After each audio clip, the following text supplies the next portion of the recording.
Halfway na tayo sa linggo. Kaya ang inyong stress, palitan natin ng mga stories of success. Dahil dito, puno ng good vibes at kuwelang stories. Kaya tutok lang mga Dapper Cats, makiguess na walang halong judgment. Panibagong mga istorya ang mapapatanong kayo dito sa Bawal! Judgmental ka ba? Eke, halika na. At Halika na, ako'y bossing. na-stress sa'yo. Oo. Kilalanin agad natin yung baka kasama nating kikilatis. Oh, sige. Nag-audition online. Dapper Cats, pasok!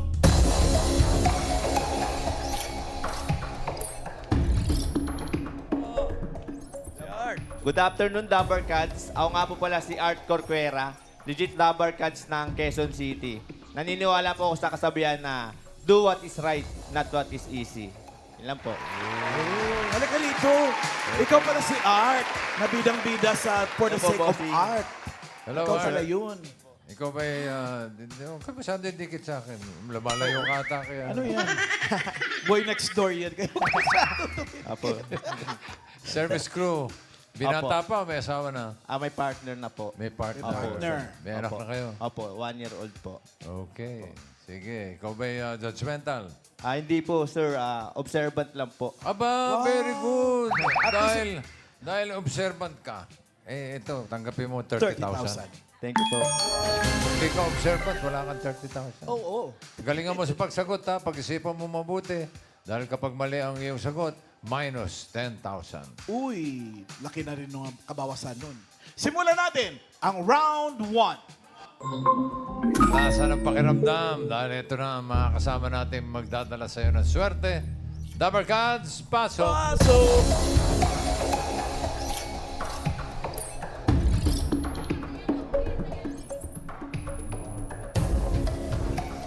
Pakilala, please. Ara, Hello, Dapper Cats! Ako po si Ara, naniniwala sa kasabihang ang kabutihan ng ugali ay lalong higit pa sa salapi. Tama. Tama. Next. Hello, the Barkads! Ako po si Nori at naniniwala sa kasabihang ang masipag ay maabot ang pangarap. Tama. Next. Good day, Dabber Gods. Ako pala si Eric at naniniwala sa kasabihang ang kabataan ay ang pag-asa ng ating bayan.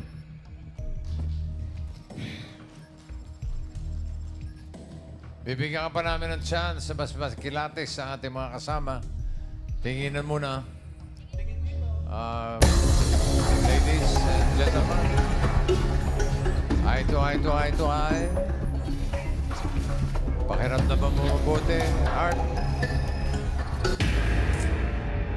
Okay. Thank you. Para sa round 1, alamin na natin ang tanong. ang tanong, Ang tanong! pinapatanong ni Tito, sino sa kanila ang nakaranas makulong sa ibang bansa? Ibig sabihin niyan napiit sila, nakulong sa isang penitentiary o jail, pero sa ibang lupain, hindi rito, sa ibang bansa. Narito mga pagpipilian mo, Art.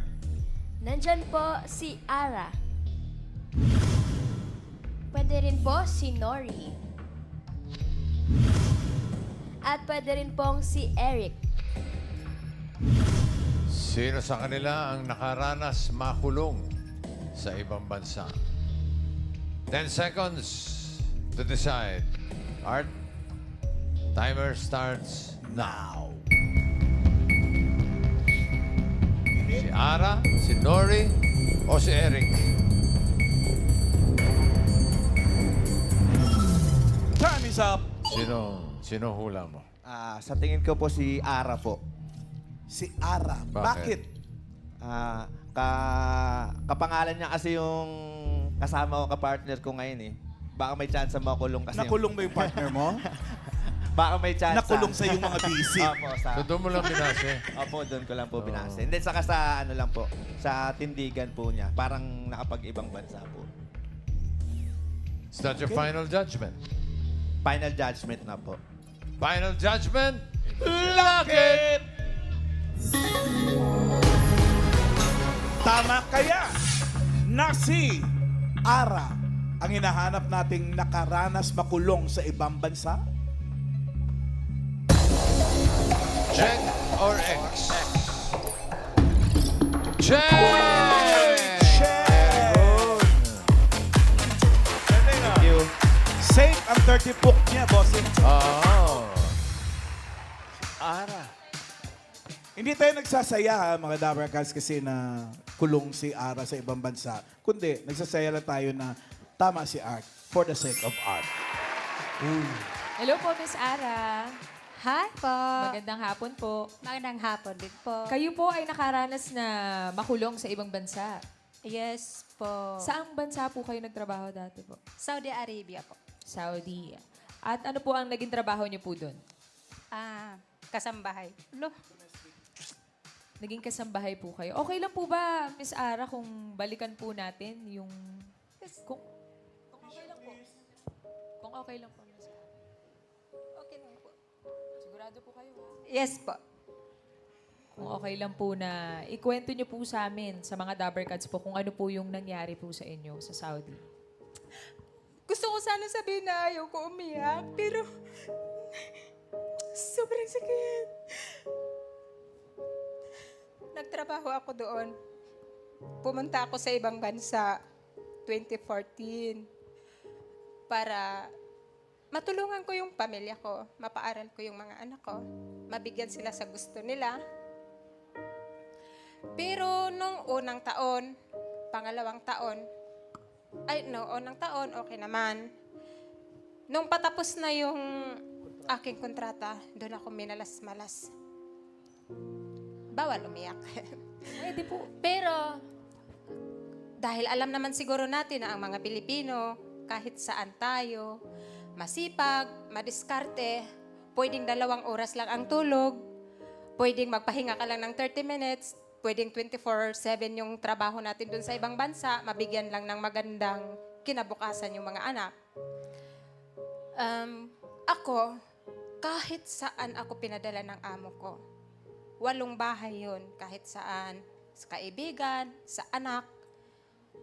And then, pagkatapos ng kontrata ko, patapos na pala, sabi ko sa amo kong babae, Ma'am, I want to go home. Gusto ko magpahinga kasi na-aksidente ako na may 10 tahi yung ulo ko. And then, sabi ng amo ko, hindi, kasi walang kapalit. Hanggang sa nag-away kami, hanggang sa hindi na maganda yung pang-araw-araw na pagsama namin ni Mama sa bahay. Nagdesisyon ako na pupunta sa pulis. Doon sa pulis, ang Taif, 7 police station yon.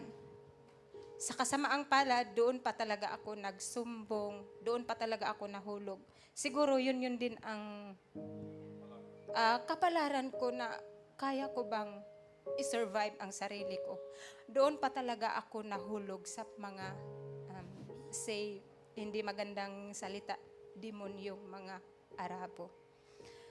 3 araw, 3 gabi, wala akong pagkain. Pwede ko naman siguro ipakita ang kamay ko.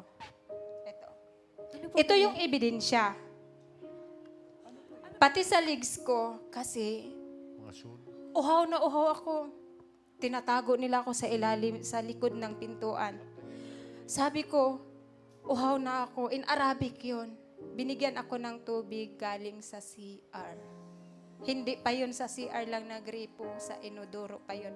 Ininom ko yun, pero na-feel ko na marumi siya nung pagkatapos ko na. So after that, hindi ko na, dumating yung isang pulis. Sabi ko, sir, pwede mo ba akong tulungan? Pero ang epekto is ito, sa dumi na nakainom Dahil ako. sa dumi yan? tubig po yan, Tapos sabi ko, sir, pwede mo ba akong tulungan? Sabi niya, yes. Kasi yung Pilipina na katulong namin 5 years na, ang puso ko ay nasa Pilipina. Yun, tinulungan niya ako. Binigyan niya ako ng tubig na malinis na po. So, masakit. Ang nangyari pa, kung saan-saan nila ako dinadala, gabi pa nila ako binabiyahe, binabartolina. Siguro, wala naman siguro nakaranas dito na iba, Bartolina. Ako, naranasan ko yun. Kinagat ako ng insekto. Kaya ang sabi ng derma dito sa Pilipinas, insect bite reaction din ito. Pero yan lahat kinaya ko para sa mga anak ko. Tatlong linggo ako nawawala. Pero yung time na yon, nagpapasalamat ako kasi may Pilipina na tumulong sa akin. Tapos, yung nangyari, kung saan-saan nila ako dinala, ang pinakamasakit is nirip nila ako doon. Siguro, sorry, narip ako doon, naggang-rip ako. Binayaran nila ako para hindi ako magsalita. Lahat ng madidilim na lugar doon nila ako tinatago para lang hindi ako makita. Pero, ang maganda naman doon, ay di nila alam na alam ko mag-Arabic. Kasi 6 months ako doon nag-aral ng Arabic. Ako yung nag-adjust ng amo ko eh. Yung amo ko, Libanese. So, hindi siya marunong mag-English masyado. So, sabi ko sa amo kong lalaki, Baba ang tawag doon. Gusto ko lang mag-aral ng Arabic para ako yung mag-adjust kay mama. So mag-uusap kami kasi ang palagi kong kasama doon is si mama. Yun, nag-aral ako ng Arabic na malas-malas din sila. Dahil ang birthday ko is January 16. So papatayin nila ako ng 18. Ang ginawa ko, uminom ako ng Clorox para mailabas ako doon. Ang malas lang, dahil hindi nila alam na marunong ako mag-Arabic, nagkwentuhan sila, naririnig ko, at least naridi ko na. Kaya sabi ko, sa mga Pilipino, naririnig ko, nakikita natin yan sa balita na namamatay sila, ang advantage doon, pag marunong ka magsalita ng Arabic, bago ka pumunta doon. Pero dahil tayo, hindi naman natin sabihin na mag-Arabic muna tayo dito bago tayo pupunta doon. Hindi naman eh. Kasi ang Arabic dito is ano lang naman yung sabihin nating parang basic lang. Ako kasi nag-aral ako doon, kaya nahuli sila. Ang pinakamasakit pa doon, bago sila nahuli, pinasok pa nila ako sa, di ko alam, ayoko na umiyak. Pinapili nila sa akin, sa Miedlis ang tawag doon, kung sa atin is conference room. 55. Yung nagkasala sa akin, 11 lang. Kinukuha ko sila through eye to eye. Lord, paano ko sila makukuha? Ang mata lang, hindi ko naman sila kilala. 55. Nakuha ko yung, ilan ba yun? Basta yung pulis, yung 10 nakuha ko, pero sa 55, alam pa ng isip ko na may kulang pang isa. Yung kulang na isa na yun ang last na nag-rape sa akin. Kapitan. 2 doon, royal blood. Yung royal blood na yon, Al-Harti. Ang malas pa niya, nagpunta ako doon sa kabilang police station, nagsumbong ako doon sa pinakataas nila kasi 7 police station yon. Ang nasumbungan ko din doon is half-brother niya na Colonel Al-Harti. Ate Ara, ang masyado pong mabigat, tsaka ang hirap po nung pinagdaanan niyo po doon. Pero Opo. buti po, nakayanan niyo po at may tumulong po sa inyo. Opo. Nakayanan ko yun dahil, siyempre, nasa Panginoon tayo. Nalaman po ba ng pamilya niyo po yung nangyari? Opo. Ano po ang reaksyon po nila? Malungkot. Yung nanay ko, 2 beses na doktor. Pinahuli yung 11 na parusahan. Nahuli ba yung 11? 7 ang nakulong. Yung 2 is 1 year and a half, 500 na latigo. Yung nagbayad sa akin at saka nagpainom ng tubig. So 1 year and a half, go out na siya. Yung 5, kasama doon ang royal blood, hanggang ngayon, lifetime na sila. Okay. At least kahit pa paano, nakamit mo yung hustisya. Opo. Lumapit po ba kayo, Miss Ara, sa mga medical professionals po para po ikonsulta po yung napagdaanan niyo po doon tsaka yung nararamdaman niyo po? Yes po. nagpa-counseling po ako. Pero sabi ng psychiatrist na mag-inom ako ng gamot para kumalma kasi 3/4 nasa utak ko is traumatized na siya. Pero sabi ko, hindi ko siya iinom ng gamot, ihihil ko siya ng ako lang. Masakit. Sobra. Kasi nahirapan din naman ako. Pero kinaya ko yun kasi pagising ko, sabi ko, Lord, salamat.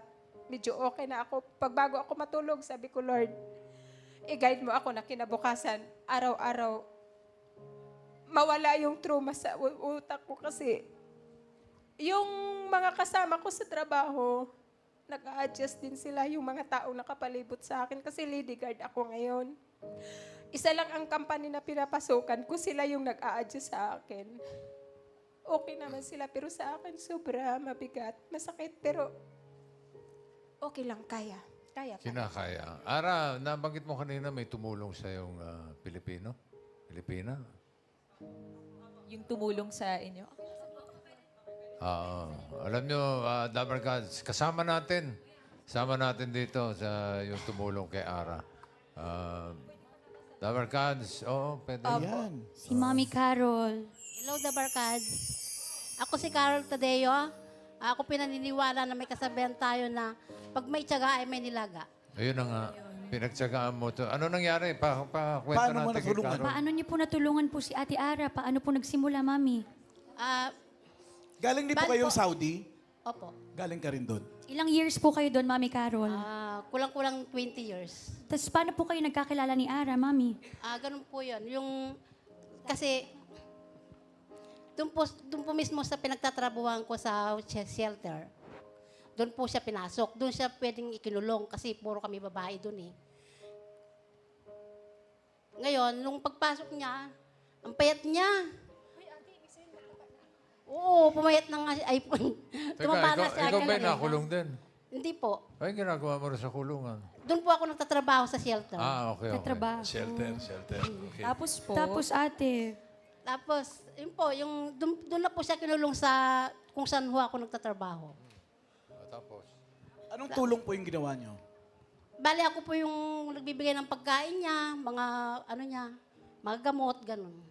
nasaksihan niyo po ba, Ate Carol, yung pang-abuso po na nadanasan ni Ate Ara?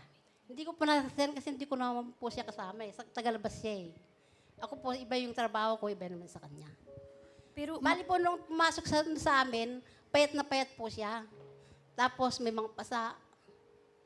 ayun, Ma'am. Nakakaawa nga ho eh. Mami Carol, nakita niyo po yung mga nasa kamay ni Ate Ara. Ano pong reaction po ninyo? Siyempre naawa po ako sa kanya. Paano niyo po siya tinulungan, Ate Carol? Yun po ako po nga yung nagbibigay ng mga pagkain sa kanya. Kanino niyo po nireport yung nangyari po kay Ate Ara? Hindi po, mayroon din po kaming mga doon, mga amo. Doon, oo. Pina-search Bali ko kami lang po yung nag-aasikaso sa mga pasyente doon sa shelter. Kumbaga, Ate, kapwa Pinoy na lang talaga. Kapag mga Pinoy talagang tutulungan din, ano. Ate Ara, anong gusto mong sabihin kay Miss Carol dahil siya isa sa mga nagsalba sa'yo? Ate, maraming salamat. Kasi pina-search ko sa'yo yung kapatid ko, sabi ko sa bintana. Kasi nakita ko narinig ko na dumadaan sila. Sabi ko, may Pilipina. Ate Carol, salamat. Kasi dahil din sa'yo, naligtas ako, napadali yung kaso dahil yung kapatid ko na-search. Ate Carol, wag na tayong umiyak. Tama na. Salamat po. Okay. Salamat, Ate Ara, sa pagbahagi ng kwento mo. At pagdadasal namin na makamit mo ang healing. Kamusta ka na ipadalagin sa'yo ngayon? ni Lord. Kamusta ka na ngayon? Okay na po. Okay na. Nag-a-adjust pa rin yung mga kasamahan ko pag nagagalit ako.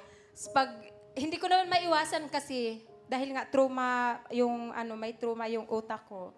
Hindi ko naman maasahan na bigla akong magalit pag may hindi ako nagustuhan na naririnig sa katrabaho. Kasi minsan may mga katrabaho din naman na hindi din nila alam, hindi nila naintindihan ang buong pagkatao ko. Ang pinagdaanan mo. Opo. Pero, thank you. Kasi naano na rin ng isip ko na adjust ko na sa araw-araw na iano ko yung isip ko. Pero pag nabalik-balikan ko, masakit. Pero okay lang. Andito, sexy pa rin. Ay, ate, mataba do. Okay. Eh, Baka kausapin tatagyan natin ni Ara. si... Si Nori, tsaka si... Nori. Si Nori. Tsaka si Eric. Hello, the Barkads. Alamin natin ang Miss storya. Nori, kayo po ba nag-ibang bansa rin po? Opo. Nakulong din po ba kayo, Mami Nori? Iba naman yung kwento ko. October 2018, nagpunta po ako sa Malaysia. Ako pong gumastos ng sarili kong ticket. Ang kababata ko doon, meron akong employer doon na nag-aantay. So, nung nandun, allowed to stay ako ng 30 days. Pagdating ko sa airport, hinandin ako ng kababata ko sa Indian. Akala ko, yun ang sagot na magkatabaw ako doon. Kasi tutor ako ng anak nila. So, from Kuala Lumpur to Johor Bahru, it's 6 to 7 hours. Habang po kami sa yung car, kinuha niya po yung passport ko at nilagay po sa bag niya. So, pagdating ko po sa bahay nila, nung night na yan, tinago po nila yung yung passport ko sa vault at saka minalupitan po nila ako. Kamusta po kayo ngayon, Ate Nori? Nung nandun ako, 10 days, grabe yung naranasan ko. Hindi po ako nila pinapakain. Tapos, pinapatrabaho po ko nila yung hindi ko po naranasan dito sa Pilipinas. Hard work. 5 rooms po, pinapalinis nila sa akin. Tapos, hindi po nila ako pinapakain. Sa gripo lang po ako kumakain. Kaya nga, yung naranasan ko doon, grabe, sa horrible experience po. Ang ginagawa ko lang po, nagpipray ako. Hindi ko po nakalimutan, ito po yung rosary po, tinapon na po nila to. Pero binalik ng sister-in-law nila. Tapos, stay nila ako doon sa kitchen. So, malapit na rin po ako na-rape doon ng mga kamag-anak nilang lalaki. Pero, meron pa akong bote sa gilid. Saka nagtatalokbong ako ng kumot. Sabi ko kung anong mangyari, lalaban talaga ako. Ngayon, nung mga fifth day or 6th day, nakatawag po ako sa pamilya ko. So, ang English ko po, yung parang sinabi ko lang, tell post of the house, bato, yung para hindi nila maintindihan. Yun ang kababata ko, nagsumbong na po sa pulis. Balik, Doon na. kinulong po kayo, Ate Nori, sa Opo. Sa bahay, bahay. ng amo po. Buti po na natili po kayong matatag. Kamusta po kayo ngayon? Okay na po ako. Ano pong pinagkakabalan ngayon ate? Nag-online tutor. Ayun, online tutor Si pa Eric, din. tanong natin. Tatag po Ano kayo. na- Salamat po, Okay po. Mami Nori. Nakulong ka ba? Nakulong ka sa ibang bansa? Anong nangyari sa'yo? Bossing, hindi naman. I was hold sa Dubai Airport for 4 days Bakit? and deported. Hindi po daw kasi maskan yung mata ko due to tattoo. May tattoo rin mata niya. Apo, may tattoo po kasi mata May ko. tattoo yung mata mo? Mata mo? Meron itim po lahat, buo. Yes po. Gaano katagal nang ganyan yung mata mo? 2 years na rin po.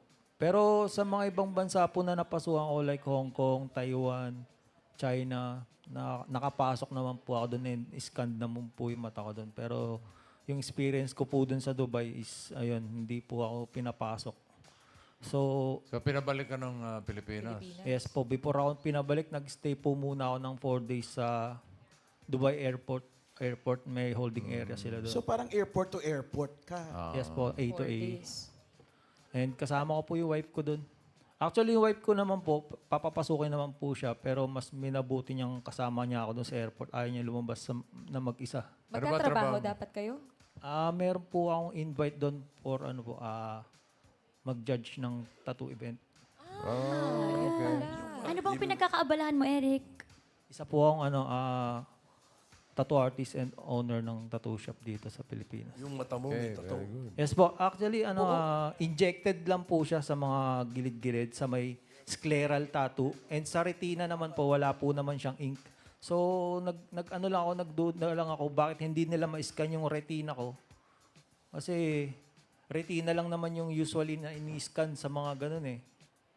So, sabi ko parang na-discriminate ako. May ganun nga ako sinabi sa vlog ko, kaya ano. Malamang, gano'n na nangyari. Salamat, Eric. Sana ah. di mo na Thank you. maranasan yan ulit, Eric. Thank you. Ingat, Thank you po. Haba ng kwentuhan, bossing. Swerte mo. 30,000, bumbu. Wala na tayong round 2. Thank you, bossing. Kaya pasalamatan na lang natin ang lahat ng nagbahagi ng kanilang kwento ngayong araw. Maraming salamat po. Salamat. Hindi biro ang sakripisyo ng mga OFWs. Kailangan lumayo sa pamilya para mailapit sila sa ginhawa. Pero sa mga masisipag na OFW, bawal bumitaw sa pangarap. Pero mahalaga pa rin ang kaligtasan. Kaya mag-iingat po kayo lagi.